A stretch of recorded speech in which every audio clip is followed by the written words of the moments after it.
आजचा दिवस हा फार दुःखाचा दिवस आहे। कारण देशाचे माजी गृहमंत्री, देशाचे स्पीकर त्यांनी आयुष्यभर स्वच्छ राजकारण केलं। आपलं राजकारण करत असताना आपल्यावर एक सुद्धा भ्रष्टाचाराचा आरोप काही लावून घेतला नाही।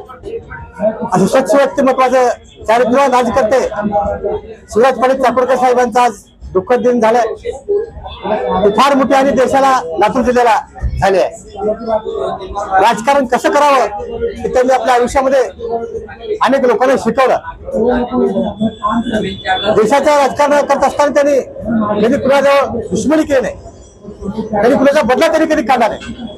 आपल्या हातून एखादी वाईट कृत्य घडावं, आपल्या राजकारणाचा कोणा बळी घ्यावा असं कधी त्यांच्या आयुष्यात झालं नाही। असा एकमेव राजयोगी म्हणून त्यांचं नाव आज सर्वत्र आज नावलौकिक आहे। आणि अशाच राजयोगीला आपण मुकलो काळाच्या पडद्यावर गेले।